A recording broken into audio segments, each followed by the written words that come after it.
மைதா மாவு தயாரிப்பின் முக்கிய ஆதாரம் கோதுமை. கோதுமை ரொட்டியை சாப்பிடுற நமக்கு மைதா கூட கோதுமையில இருந்து தான் உற்பத்தி செய்யறாங்கன்னு சொன்னா விசித்திரமா இருக்குல்ல. ஒரு கோதுமை தானியத்துல மொத்தமா 3 பாகங்கள் இருக்கு. அதாவது பிரான், எண்டோஸ்பெர்ம் மற்றும் ஜெர்ம். இதுல பிரான் அப்படிங்கிறது கோதுமை தானியத்தின் மேல் பகுதி. அதுல ஆன்டி ஆக்சிடென்ட்ஸ், விட்டமின் பி மற்றும் ஃபைபர்ஸ் இருக்கும். பிரானுக்கு அடுத்த லேயர் எண்டோஸ்பெர்ம். இதுல அதிகப்படியான ஸ்டார்ச் அப்படிங்கிற குளூட்டன் இருக்கும். கடைசி லேயர் ஜெர்ம். இதுல விட்டமின் பி, புரோட்டீன், மினரல்ஸ் மற்றும் ஹெல்தி ஃபேட்ஸ் இருக்கும். ஆனா மைதாவின் தயாரிப்பில் ஜெர்ம் மற்றும் பிரான் பாகங்களை பயன்படுத்த மாட்டாங்க. மீதி இருக்கிறது வெறும் எண்டோஸ்பெர்ம், அதாவது குளூட்டன் வடிவத்தில் இருக்கிற ஸ்டார்ச். குளூட்டன் அப்படிங்கிறது வெறும் கோதுமை மட்டும் இல்லாம நிறைய விதமான தானியங்களில் இருக்கும் ஒரு புரோட்டீன். அதை தனியா பிரிச்சு எடுத்து மைதா மாவா தயாரிப்பாங்க.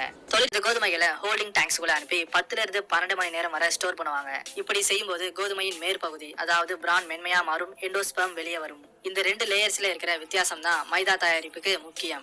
அதுக்கப்புறம் இந்த கோதுமைகளை கிராக்கிங் மில்லுக்கு அனுப்புவாங்க. இதுல 2 ரோலர்ஸ் இருக்கும். அந்த 2 ரோலர்ஸின் சுத்துற வேகம் வித்தியாசமா இருக்கும். இந்த 2 ரோலர்ஸ்க்கு இடையே இருக்கிற சின்ன இடைவெளி வழியா பயணிக்கும் போது அந்த கோதுமைகள் மாவாக மாறாம சின்ன சின்ன பாகங்களா உடையும். இது மூலமா பிரான், எண்டோஸ்பெர்ம் மற்றும் ஜெர்ம் தனித்தனியா பிரியும். இந்த கோதுமையின் கலவை மிஷினின் அடிப்பகுதியில் போய் சேரும். கோதுமை தானியங்கள் ஃபீடர் மூலமா சல்லடைகள் மேல தெளிப்பாங்க. இந்த நகரும் சல்லடையில் இருந்து கீழே விழுற எண்டோஸ்பெர்ம் அடிபாகத்துல இருக்கிற பாத்திரத்துல சேரும். பிரான் மற்றும் ஜெர்ம் வேற ஒரு பக்கத்துல இருந்து வெளியே வரும். அந்த பிரான் ஜெர்ம் கலவையை மாவு மில்லுக்கு அனுப்புவாங்க. இப்போ அடியில இருக்கிற எண்டோஸ்பெர்மை செமோலினா அப்படின்னு சொல்லுவாங்க. இது வேற எதுவும் இல்ல, நாம அன்றாட வாழ்க்கையில சாப்பிடுற உப்புமா, கேசரி இந்த ரவையில இருந்து தான் செய்வாங்க. இதுவே மைதா வேணும்னா இந்த ரவையை ரோலர் மில்லுக்கு அனுப்பி மைதா மாவாக மாத்துவாங்க.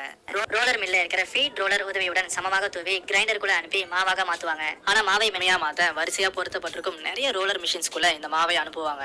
ஒவ்வொரு ஸ்டேஜ்லயும் அதை மெதுவா பிரஸ் பண்ணி இன்னும் மென்மையானதா மாத்தி கடைசியா அதுல இருந்து மைதா மாவை வெளியெடுப்பாங்க. அந்த சமயத்துல மாவின் துகள்கள் 200 மைக்ரான்ஸ்க்கும் குறைவான அளவுல பராமரிப்பாங்க. அதுக்கப்புறம் அந்த மாவை பிளான் ஷிஃப்டருக்கு அனுப்புவாங்க. பிளான் ஷிஃப்டரின் மேல் பகுதியில் இருந்து ரவை அப்படிங்கிற செமோலினா மெதுவா கீழே விழும். அப்படி கீழே விழுற செமோலினா வரிசையா பொருத்தப்பட்டிருக்கும் சல்லடை மூலமா வடிகட்டிய பிறகு மென்மையான மாவு மட்டும் அடிப்பகுதிக்கு வந்து சேரும். சல்லடையில் மிஞ்சி இருக்கிற செமோலினாவை மறுபடியும் ரோலர் மில்லுக்கு அனுப்புவாங்க. பிளான் ஷிஃப்டரின் அடிப்பகுதியில் சேகரிக்கப்பட்ட மென்மையான மாவின் அளவு 10 இருந்து 100 மைக்ரான்ஸ் இருக்கும். இந்த மென்மையான மாவை தான் மைதான்னு சொல்லுவாங்க. வெண்மையா மாறும். ஆனா சில வினாடி கூட காத்திருக்க முடியாத நிறைய கம்பெனிஸ் மைதா மாவை வெண்மையா மாத்த பெராக்சைடு அப்படி இல்லனா பொட்டாசியம் புரோமைட் கெமிக்கல்ஸ் உதவியால அதை ப்ளீச் பண்ணுவாங்க. இது மூலமா மைதா மாவு ரொம்ப சீக்கிரமா வெண்மையா மாறும். கடைசியா அந்த மைதாவை பேக் பண்ணி விற்பனை செய்வாங்க.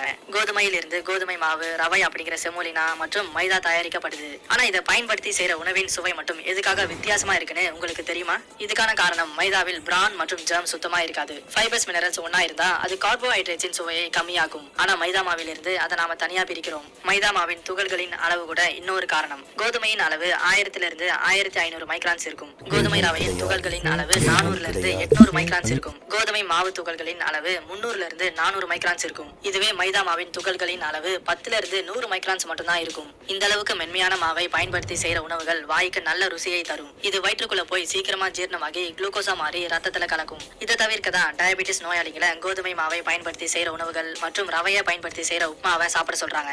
கோதுமை மாவின் துகள்களின் அளவு கொஞ்சம் அதிகமா இருக்கிறதுனால அது மெதுவா ஜீரணமாகி மெதுவா எனர்ஜி வெளியாகும். அதனால டயபெட்டிஸ் பேஷண்ட்ஸ் மைதா உணவுகளை முழுமையா தவிர்க்கிறது ரொம்ப நல்லது. அது சாப்பிடும்போது சீக்கிரமா ஜீரணமாகி ரத்தத்தில் சர்க்கரையின் அளவை அதிகமாகும். அதனால் நோயாளிகள் மட்டுமில்ல, ஆரோக்கியமான மனிதர்களும் மைதா உணவுகளுக்கு எந்த அளவுக்கு தூரமா இருக்கீங்களோ அந்த அளவுக்கு நல்லது.